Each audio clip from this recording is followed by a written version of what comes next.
Okay, we're on. Okay. Okay, so the first thing that I want to show you is an example of a mark book that you may keep your assessments through the year, and the different things that you might want to look at for your individual kids. So I'm just going to turn on this screen share.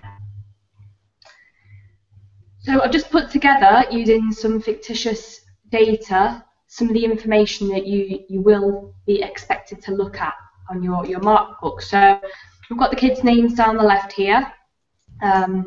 You'll have to forgive the celebrity cohort that we've got on this sheet. Gender is obviously a big one in schools. There is a national gender gap between boys and girls, so you're going to need to track that in terms of the performance of both groups. We've got attendance down the next column. Attendance is widely accepted as the main influence on achievement. So if kids actually aren't there, then there's very little chance that they're going to be able to do the work and to meet targets and make progress. So depending on when your class has a timetable for, you may think, well, I always see that pupil, and then may be surprised when they have below 90% attendance. Or you never see them, but their attendance overall is pretty good. So it's always worth having a look at that and making sure that you're doing all you can to ensure that they're attending. The next column is SEN. So they will be changing imminently, but for now at least we have statemented, which is the S, and it's probably worth either learning these shortened versions. So S for statemented, P for school action plus, and A for school action. And you will need to make sure that you're meeting the needs of all the different kids in your group. So you need to know what those needs are to start with.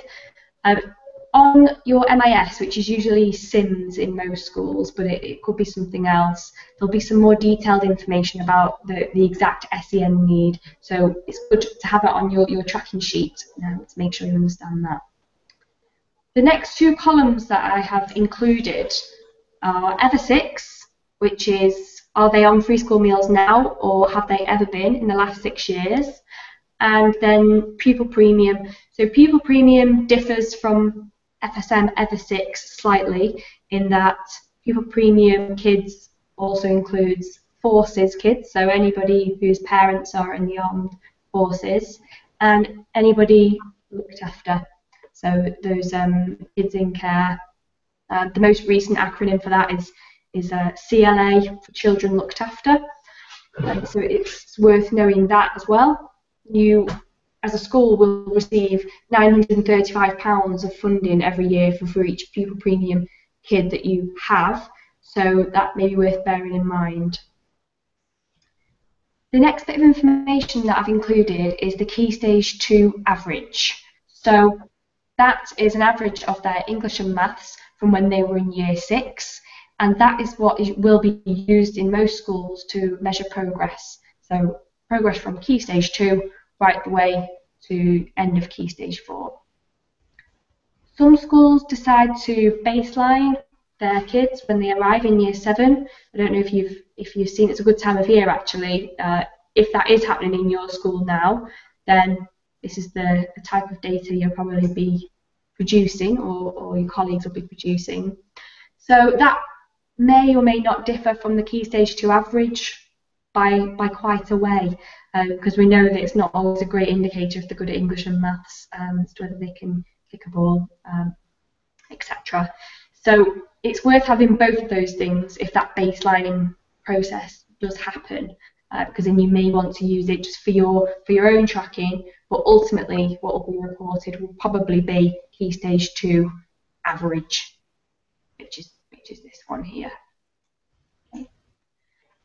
I've given you an example of the Key Stage 4 group here. So the targets that we've got in this example could be a GCSE PE group, and the targets will mainly be set from the Key Stage 2 average or the Year 7 baseline.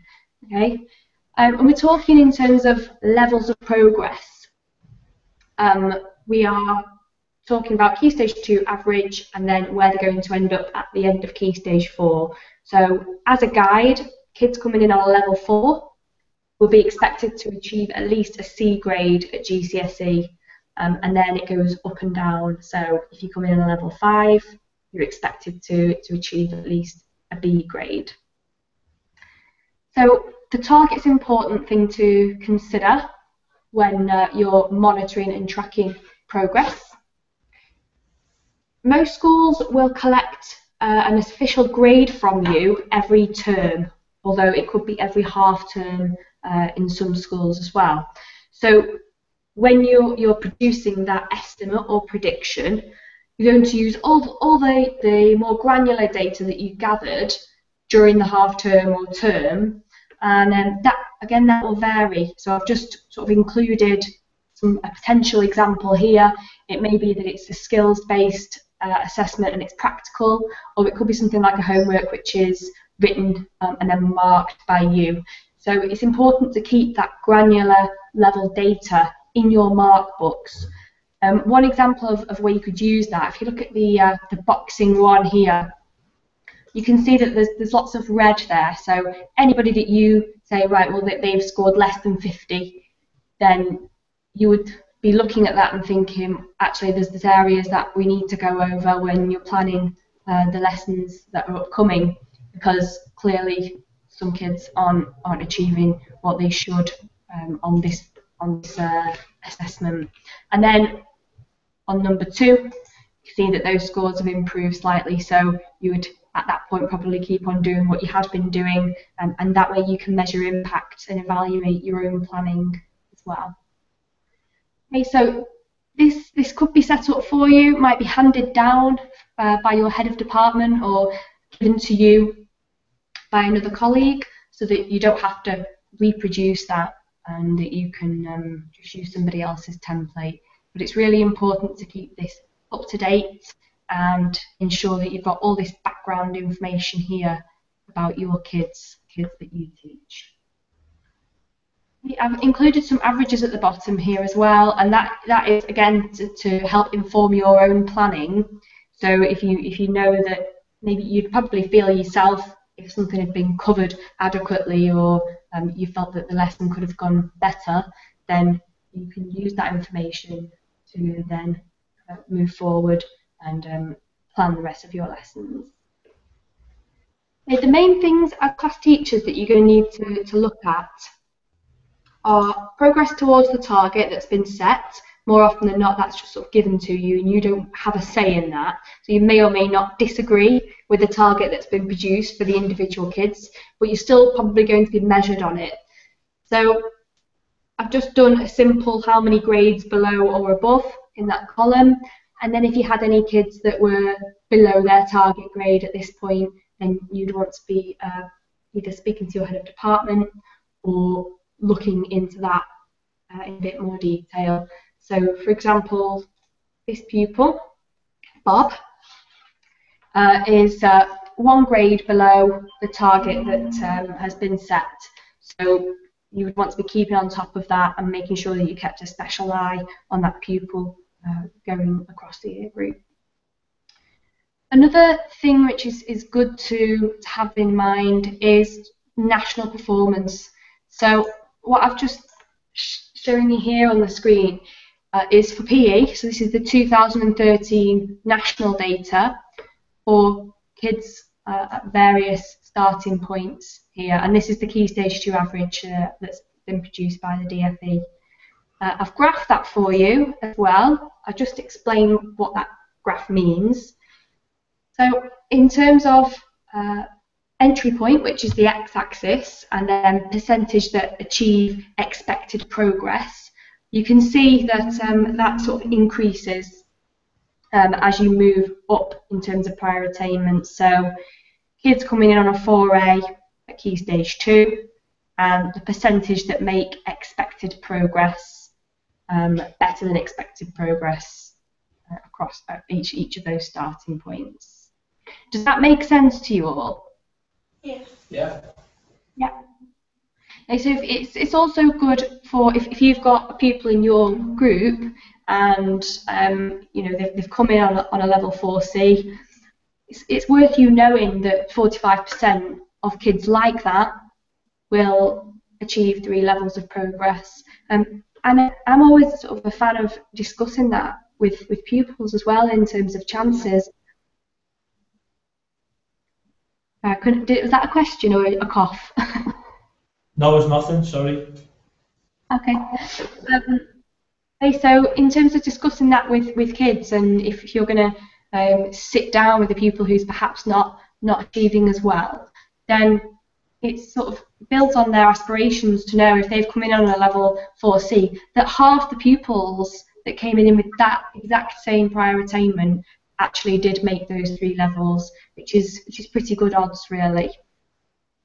Okay, so those national chances and those national outcomes are important in terms of knowing your own students and perhaps pushing the boundaries of what you think at first glance that they may or may not be capable of. So back to our mark sheet, you're going to want to look at progress towards the targets at every collection point, and you're also going to be wanting to look at the levels of progress, so either based on the Key Stage 2 average or the Year 7 baseline, and that really depends on your school.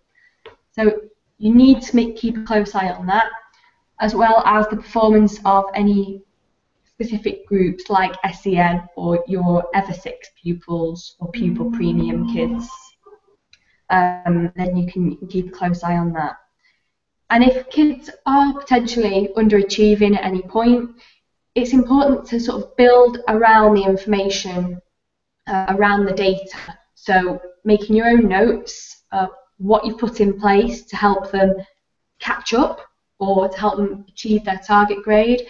Because when it comes down to accountability, if you do have kids in your group who don't meet their targets, then you are going to be accountable for those kids, and you're going to be asked by your head of department what you do at various points during the year. So it's really important to keep a detailed record of all the types of things that you've been doing. Just going to move that back here. So in terms of what I've just shown you, have you seen that in action already in your own schools? Not really yet. We do use Sims, I have seen that. And I know that they have been taking like data down, but I've not seen where they've been putting it yet. But that might just be due to the time that we've been in the school, I think. Yeah. Yeah, probably haven't gathered any data yet, really. You know, the assessments that are going across the year, but probably towards half term will be about the right time. But are you going to be still in your placement schools then? Yeah, we're there till Christmas, and then we change to another school for January till Easter, and then we're back at our first school from the end of Easter to the end of the year. Okay, so all you've seen at the moment is the targets that have come out.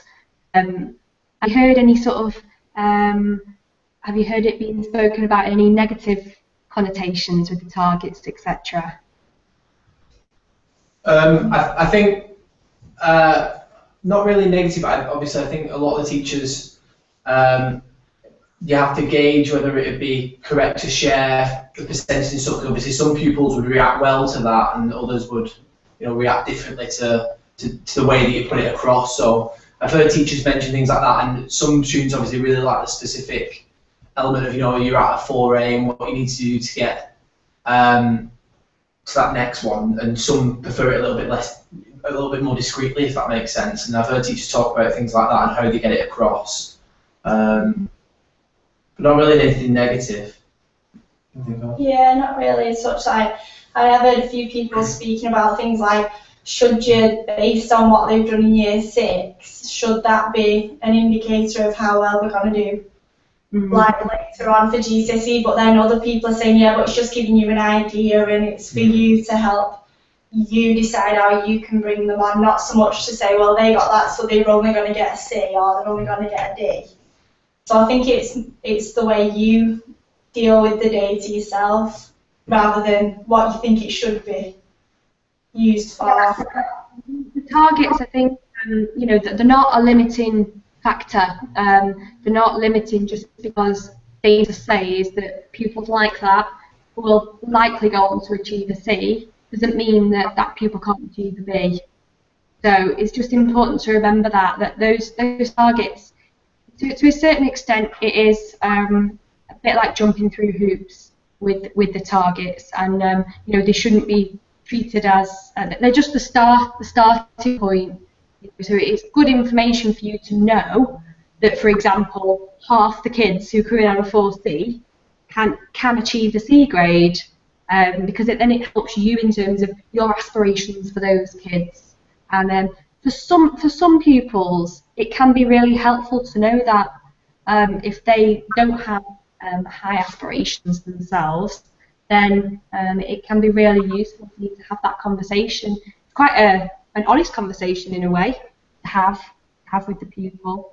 But I understand what you were saying about the you know, what does it mean for coming on a year 6 and how does it affect what they're going to do at the end of Key Stage 4, but national data says otherwise. So national data tells us that there is a strong correlation. I know you've got about 60% practical in a normal GCSE PE course, and then we've got 40% which makes up the written paper.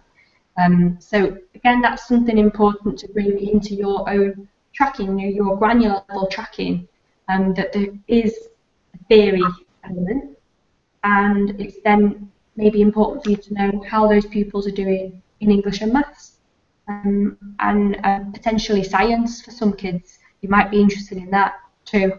If they're doing really, really well in all their other subjects and they're not doing well in PE, then it's you know, could instigate a conversation between you and that particular member of staff. I want to show you just a little bit of Sisra analytics. It's really irrelevant that it's analytics and not one of the, you know, Sims or whatever, because the data that's in there is very similar across various applications. So I'm just going to, I think I can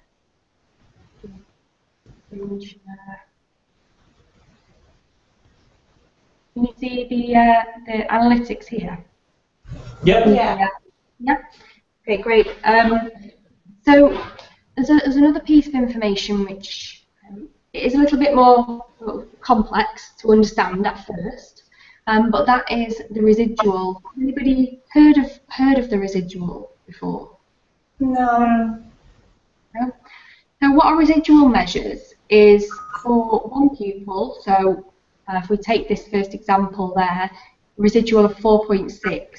So that pupil is performing 2/3 of a grade better in PE than they are doing overall. Okay, so that's also a really good measure of if you are making good progress with that pupil, because it compares the performance in your subject with everything that they take. Okay, so what I'll do after we've finished here, I've got some cheat sheets and things for you that I'll send over, which I think would be really useful for you, and you know, some help with the acronyms and things like that. Yeah, great. The thing I think Kate was kind of touching on it then. The thing that I would say about the data is, I think basically the spreadsheet you showed us was the chances graph, and from a PE point of view, I think sometimes PE teachers can be very much of the opinion that the levels, the Key Stage 2 average point scores, you know, what bearing has that got, what relevance has that got to, you know, the physical child. But I think the most important point to note about the chances graph is that it is national data, and therefore not just to take with a pinch of salt with regard to, you know, potential achievements in PE. Yeah, definitely. And you know, you're always going to have outliers. If other subjects that aren't wholly based on academic ability are always going to have outliers in the data. So you will get the odd kid who cannot do anything on a field but is fantastic academically. So I guess just drawing on those different strengths for all of the different children that you've got in your group, GCSE PE or BTEC will be more often than not a mixed group. Okay? Not like triple science where the kids are sort of pushed on one route. You're going to have a whole mixture, aren't you, in there?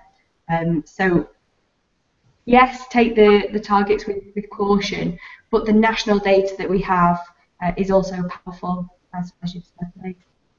Well, okay. You got any questions, anyone? I don't think so. I think covered it all well. Well, it's a bit hard because my school doesn't really adopt that same system. So, but it's quite good to get an understanding of whenever obviously I do go into the different schools, how they might utilise it. It seems like a good process and it obviously clearly works. Shows a good indication. Is it the head of departments that are in charge of collecting that, making sure their teachers collect that data, or is it on the individual teacher to collect the data? So generally, you will be required to enter that yourself into SIM or whatever management system you end up using. So you'll sort of be notified probably by email, and it will be built into the whole school calendar. Make sure that your workload spread as evenly as possible. So you probably get a week gap, and they say, right, I want your autumn assessments in this week. So you'll have to catch up with all your marking, make sure that your own tracking is up to date, so that you can give as accurate as a prediction as possible at that point. So once that happens, then the heads of departments can sometimes be responsible for making sure that you're all submitting on time.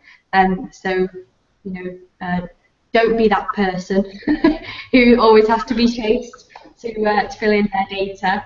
And also, when you get back to school now, I would really recommend that you go and speak to the data manager.